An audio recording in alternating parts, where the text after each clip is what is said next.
मुगल आजम में इस एक्ट्रेस को अनारकली बनाना चाहते थे कि आसिफ। जाने मधुबाला को कैसे मिला ये रोल। आइकॉनिक फिल्म मुगल आजम में अनारकली के लिए मधुबाला पहली पसंद नहीं थी। इससे पहले कि आसिफ ने कई एक्ट्रेस को ये किरदार दिया था। 60 के दशक में रिलीज हुई फिल्म मुगल आजम हिंदी सिनेमा की आइकॉनिक फिल्म मानी जाती है। इस फिल्म को बनाने में काफ़ी पैसा लगा था और इसके साथ वक्त भी। कहा जाता है कि इस फिल्म को बनाने के लिए निर्देशक करीमुद्दीन आसिफ ने पानी की तरह पैसा बहाया था। फिल्म के हर किरदार की पोशाकों से लेकर ज्वेलरी तक की खास डिज़ाइनिंग की गई थी। हालांकि इसमें काम करने वाले सभी कलाकारों ने भी अपने अभिनय से लोगों के दिलों में अलग छाप छोड़ी है। इस फिल्म से दिलीप कुमार स्टार बन गए थे। वहीं अनारकली के किरदार में मधुबाला और अकबर के किरदार में पृथ्वीराज कपूर आज भी क्लासिक माने जाते हैं। बता दें कि अनारकली के किरदार में मधुबाला की आसिफ की पहली पसंद नहीं थी कि आसिफ अनारकली के लिए एक ऐसे खूबसूरत चेहरे की तलाश में थे जिसे देखने के बाद सबकी निगाहें थम जाए। कई अदाकारों ने इस किरदार को करने से मना कर दिया था। के बाद मधुबाला ने ये रोल निभाया। शहनाज किसी फिल्मी परिवार से ताल्लुक़ नहीं रखती थी, लेकिन थिएटर करने की वजह से उन्हें अनारकली का किरदार मिल रहा था। अगर किस्मत ने उनका साथ दिया होता तो आज मधुबाला की जगह वो नजर आती। शहनाज भोपाल के नवाब परिवार में जन्मी और उनकी शादी एक राजनीतिक परिवार में हो गई थी। कम उम्र में हुई उनकी शादी उन्हें मुंबई ले आई। राजनीतिक परिवार में शादी होने की वजह से वह अक्सर हाई सोसाइटी के लोगों के बीच उठती बैठती थी, लेकिन असल जिंदगी में वह पति की शारीरिक और मानसिक प्रताड़ना से परेशान थी।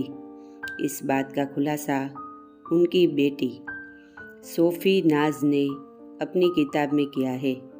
बताया जाता है कि फिल्म मुगल आजम में अनारकली के किरदार के लिए शहनाज को चुना गया था। वह थिएटर किया करती थी। उस वक्त के आसिफ उनका प्ले देखने गए थे। उन्हें देखते ही के आसिफ को लगा कि उनकी अनारकली उन्हें मिल गई है। कहा जाता है कि शहनाज ना खूबसूरत थी, बल्कि उनकी आवाज़ भी काफ़ी सुरीली थी और उर्दू पर उनकी ज़बरदस्त पकड़ थी। के आसिफ शहनाज का ऑडिशन लेने के लिए अपनी माँ को साथ लेकर गए थे। उनकी माँ के पास भोपाली जोड़ा और जेवर थे, जिसे पहनकर शहनाज ने ऑडिशन दिया था। ऑडिशन देने के बाद स्क्रीन टेस्ट के दौरान शहनाज की तकरीबन 200 तस्वीरें खींची गई थी। हालांकि जब इस बात का पता शहनाज के परिवार वालों को चला तो वह यह बर्दाश्त नहीं कर पाए। दरअसल शहनाज शाही परिवार से थी और उनके परिवार में आज तक किसी ने ऐसा नहीं किया था। उनकी तस्वीरों को शहनाज के भाई ने ना सिर्फ फाड़ दिया, बल्कि के आसिफ को भी घर से निकाल दिया था।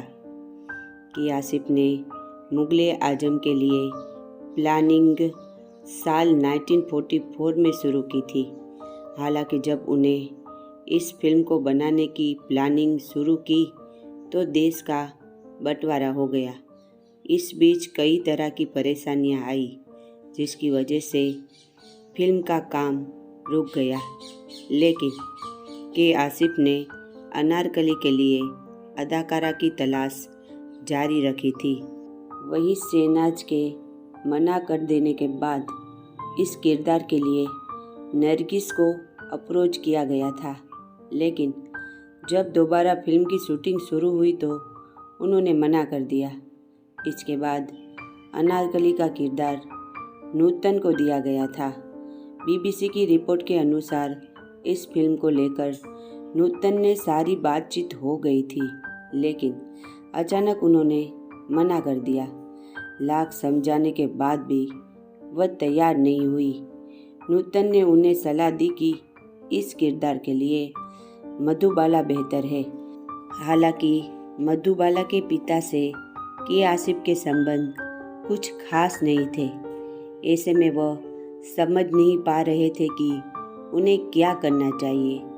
अपने एक इंटरव्यू में के आसिफ ने बताया था कि एक बार मधुबाला खुद मिलने आई और उन्होंने कहा कि वह फिल्म में काम करना चाहती है।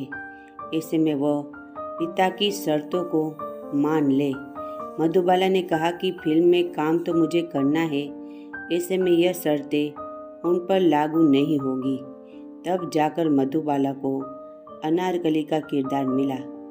उम्मीद है कि हिंदी सिनेमा की आइकॉनिक फिल्म मुगले आजम से जुड़ा यह किस्सा आपको ज़रूर पसंद आया होगा। अगर आपको मेरा ये काम पसंद आए तो मेरे चैनल में कमेंट ज़रूर कीजिएगा, ताकि मुझे पता चल सके कि आपको मेरा ये काम कैसा लगा। शुक्रिया।